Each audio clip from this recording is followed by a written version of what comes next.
Hola, muy buenas a todos, mi nombre es Facundo Carballo y en este video les voy a mostrar cómo crear un servidor básico con Python. Vamos a ver unos tipos de métodos get y unos tipos de método post. Vamos a interactuar con ellos, vamos a obtener información a través de los métodos get y vamos a enviar información al servidor utilizando Postman para los métodos post. ¿Sí? Va a ser un servidor bien básico y sencillo como para que puedan adentrarse a lo que es a lo que es crear un servidor y puedan entender básicamente cómo funciona.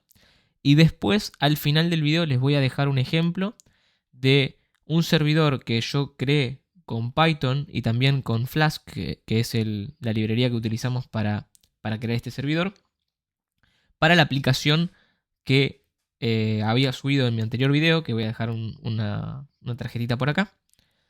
¿Qué es lo que hace esta aplicación? Es, bueno, transferir las imágenes y los videos que tengas en tu celular a tu computadora, es decir, al servidor este que está corriendo en tu computadora, y el servidor se va a encargar de recibir esas imágenes y esos videos y ordenarlos en carpetas por año, mes y por día.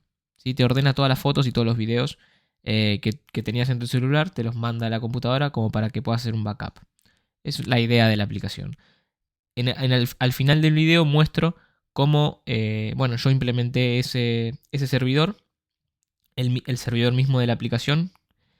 Y nada, ahí se ven un poco de ejemplos un poco más avanzados. Pero el video en sí estaba enfocado para adentrarse en el mundo de crear un servidor con Python. Y bueno, nada, los dejo con el video. Para crear un servidor en Python existen varios frameworks que nos ayudan a eso.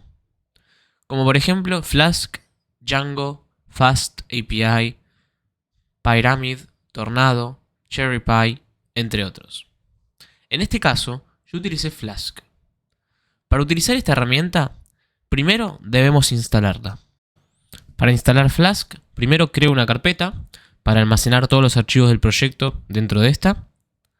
Luego ingresamos a la carpeta y abrimos nuestro editor de código de preferencia. En mi caso, Visual Studio Code.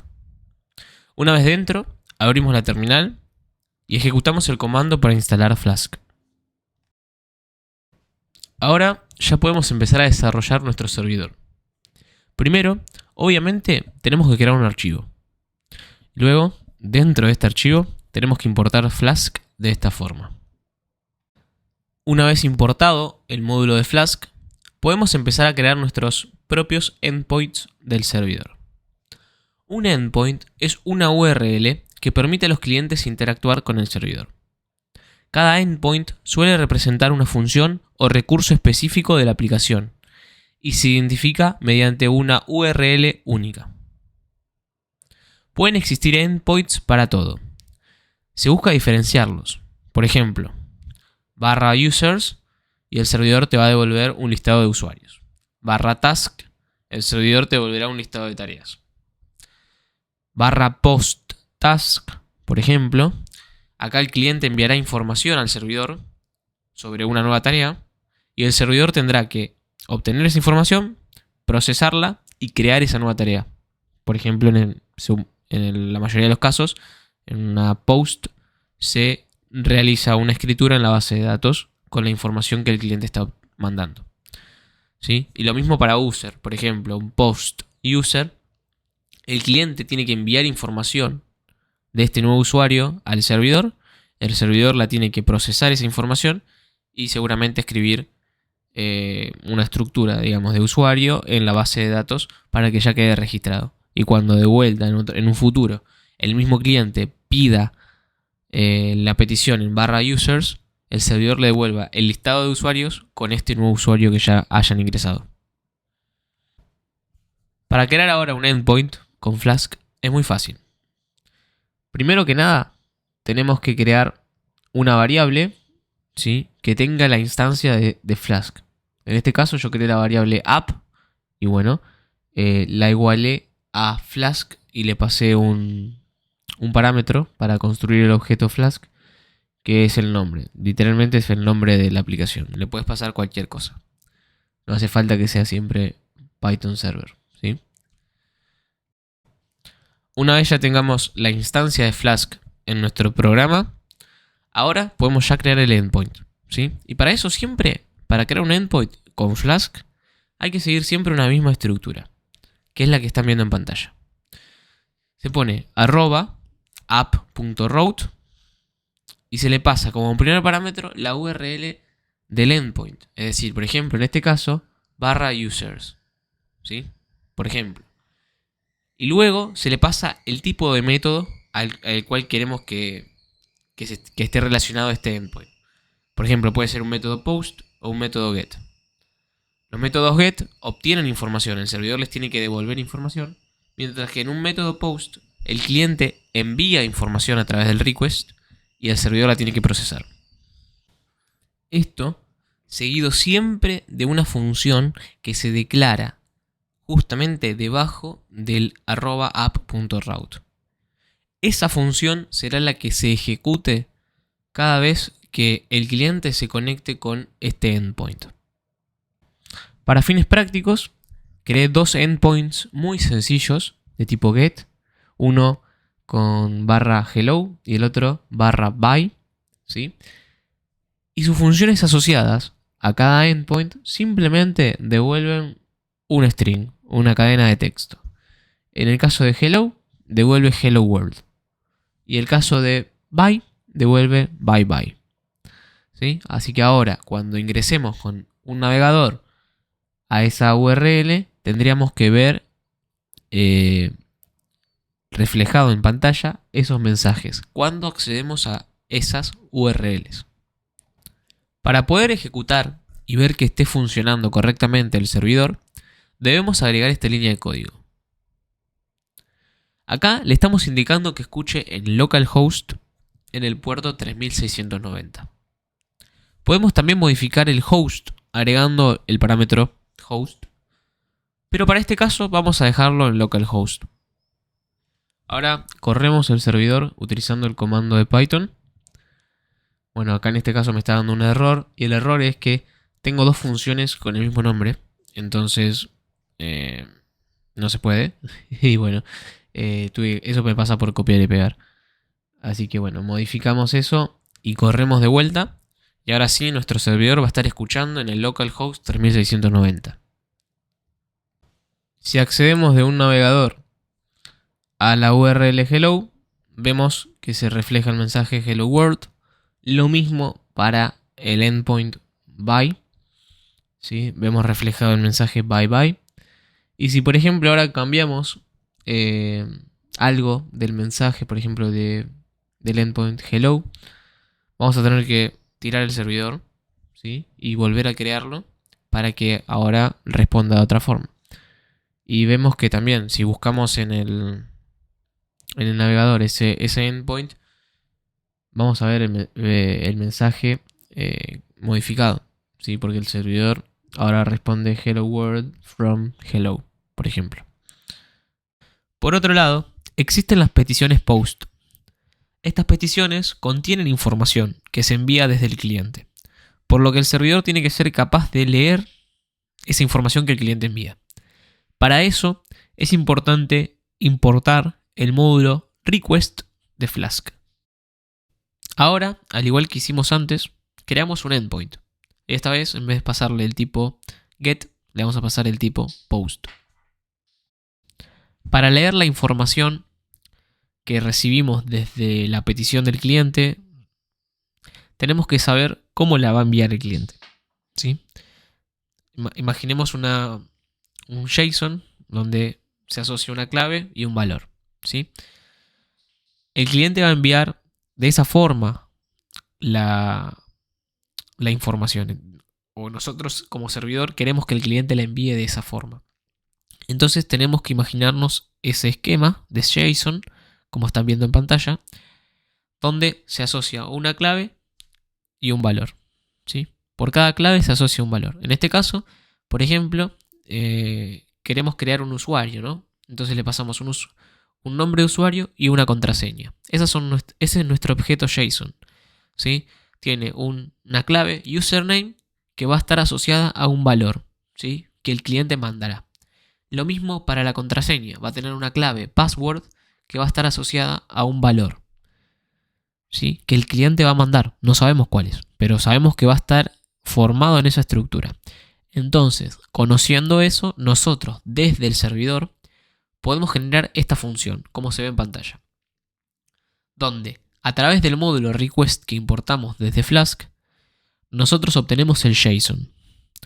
Y luego, con ese JSON, vamos entrando a cada clave. En este caso, username es una clave. Bueno, nos metemos en la clave y vemos cuál es el valor que tiene asociado. Y va a ser almacenado en este caso en username y lo mismo para password. ¿Sí? Estas variables van a almacenar el valor que asocie el cliente al enviar esa información al servidor. Y luego, lo único que hace el servidor en este caso es imprimir por consola el valor asociado a esas claves. Username, y va a imprimir el usuario, el nombre de usuario, y lo mismo para la contraseña. El password, y va a imprimir el contenido que tenga esa clave que mandó el cliente. ¿Sí? Y después se le devuelve al cliente que se pudo realizar la petición correctamente con un código 200. Básicamente eso es lo único que hace esta función post.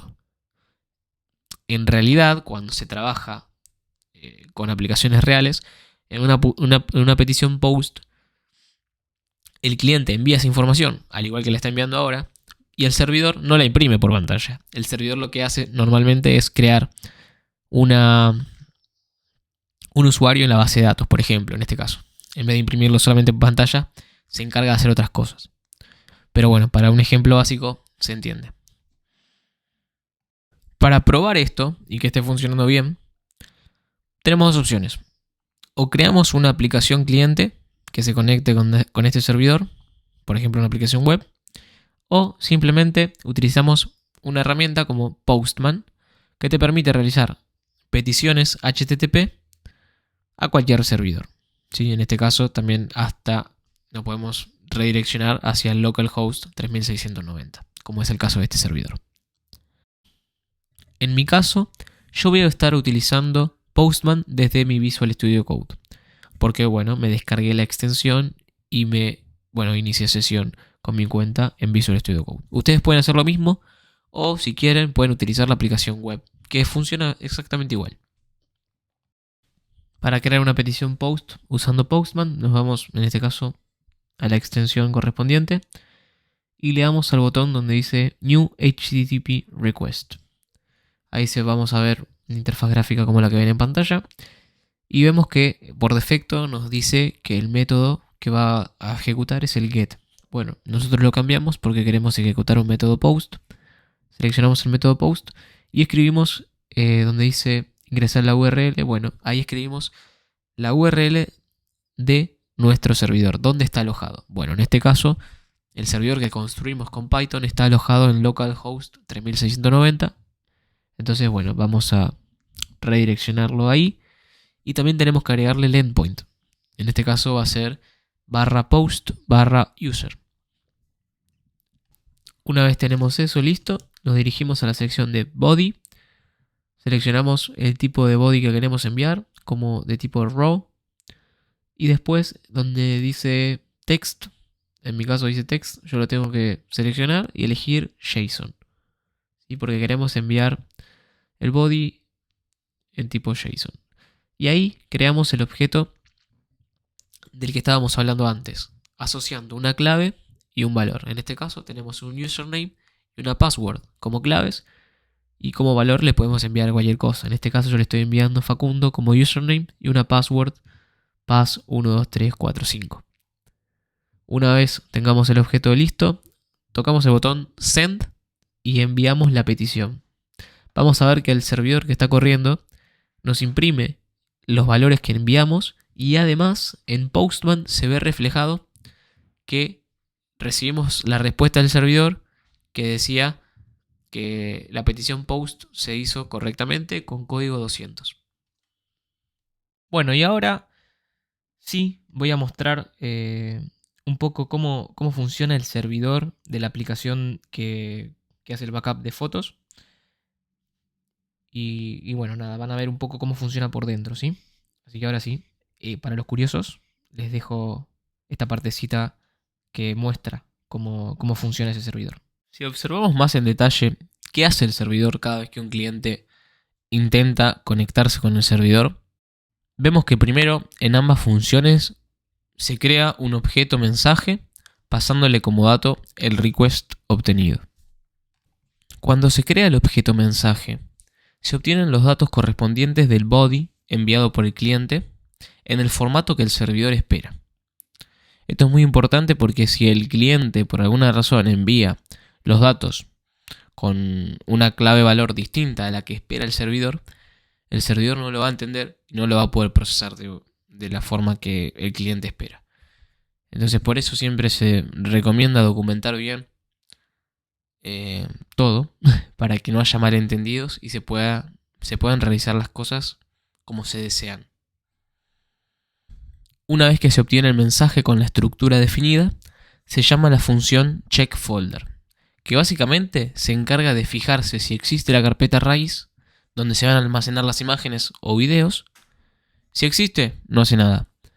Y si no existe, la crea.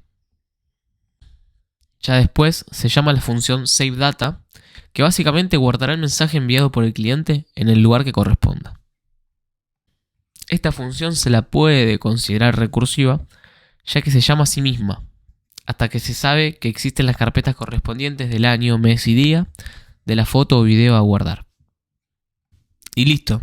Ya después se retorna un mensaje de éxito con el código 200 que simboliza que todo salió bien.